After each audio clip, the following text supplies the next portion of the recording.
I don't know who this is for, but before you click off the video, after just watching it a few seconds, I think you should listen all the way through because I know that it's going to help somebody.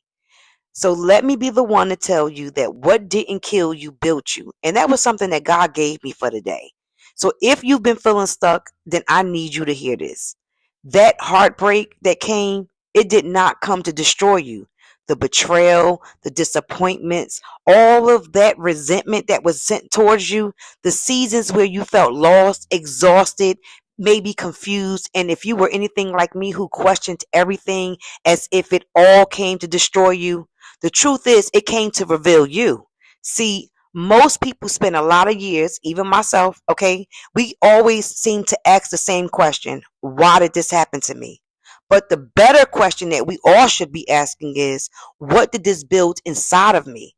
Because if you're still here, if you're still standing, if you're still pushing forward despite everything that you've been through, then maybe what you survived wasn't real punishment, okay? Maybe it was preparation. God wasn't breaking you, okay? He was building you. And that's what I want to talk about today. Because I think that so many of us have spent so many years looking at all of our struggles and life situations through the wrong lens. We often look at the pain, the setbacks, right? The disappointments, and we assume that something is just wrong. We assume that God has forgotten us. We assume that we're being punished, right? We assume that life is working against us. But what if everything that we've been through was actually working for us? So, let me be clear about this. I'm not saying that what we've experienced, it didn't hurt us. I'm not saying that it was air. I'm not saying that you enjoyed going through it because I know I didn't. Some of those seasons that we were in, baby, it was hard, okay? Some of those seasons brought you to your knees. Some of those seasons forced you to carry things that you never even asked for, but you're still here. So I want you to think about that. You're still here. And when I look back over my own life, I realized something. And this is why I think God wants me to share this. The things that I thought were breaking me were actually building me. The struggle built my resilience. Those setbacks, baby, it built the patience that I needed. The heartbreak built the self-worth. It reminded me of myself, the self-love that I was not giving myself. The betrayal, it showed me discernment. And all of those delays, it just increased my faith. And none of those lessons could have been learned from me in my comfort zone. Comfort doesn't teach you what adversity teaches you. Comfort doesn't reveal your strength, okay? Because you're comfortable. Comfortable doesn't show you how much faith you really have. Comfort doesn't force you to grow. But when you're going through life, adversity is what does.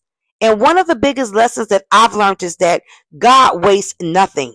Nothing at all. He doesn't waste the tears. He doesn't waste those mistakes. He doesn't waste the disappointments, the seasons where you felt lost, the seasons where you felt like you were forgotten. God does not waste anything. He has a way of taking every experience and using it to shape who we're becoming. And if you believe that God is doing that in your life in this season, comment down below. When I hear people say, I wish that never happened to me, I understand the feeling, okay?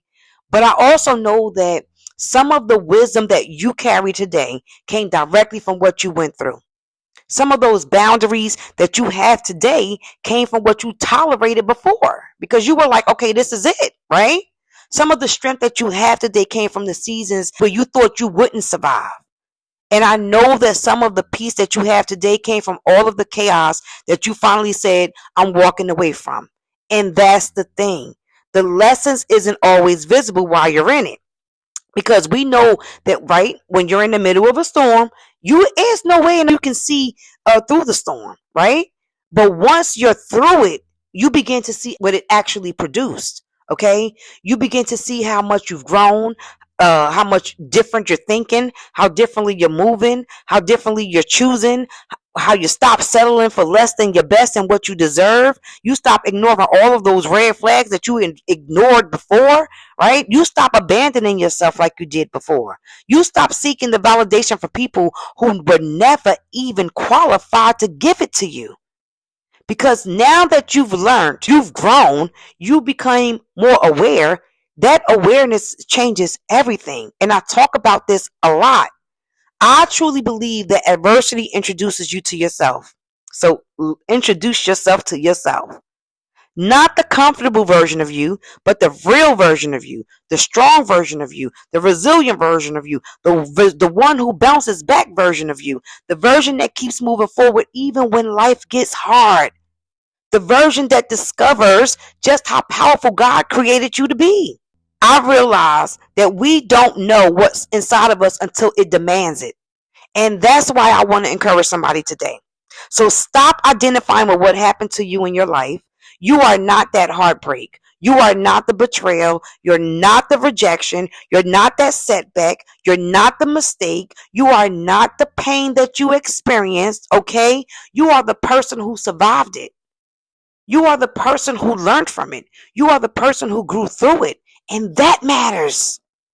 Because listen, the enemy wants you focused on all of those wounds. The enemy plays with your mind, right?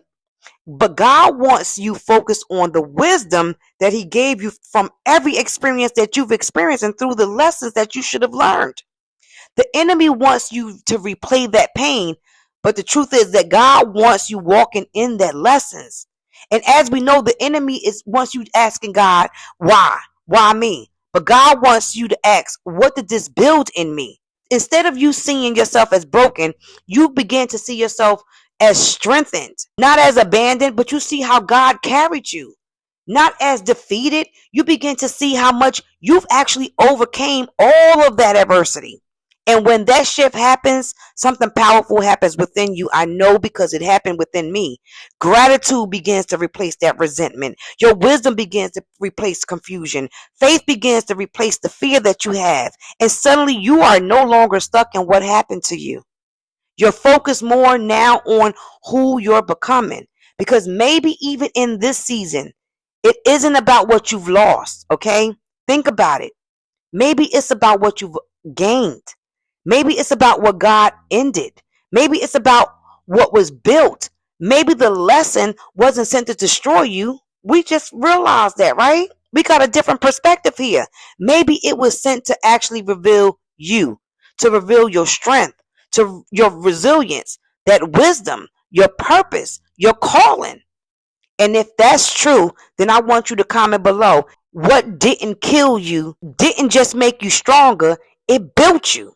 It prepared you. It refined you. It shaped you into the person that you're becoming today. So stop asking why it happened and start asking what it built in you. Sit with yourself for a minute and see all the strength that you have, the wisdom that you gained, the lessons that you learned, because everything you've been through has left you with something very valuable. A lesson, strength, wisdom, perspective, a deeper understanding of you, and actually who God is. And that is something that no one can ever take away from you. So I want you to keep moving forward, keep growing, keep trusting, keep becoming who God is calling you to become, because your story isn't over. God is still writing it. So if any of this resonated with you or it helped, let me know down in the comments. Don't forget to like and subscribe to the video. And as y'all know how I always like to close, always listen to your intuition, because your intuition is always guiding you to be at the right place, at the right time, around the right people, doing the right thing. And most importantly, baby, you better protect your peace, because your peace is everything. So until the next video, I'll talk to y'all soon. Bye.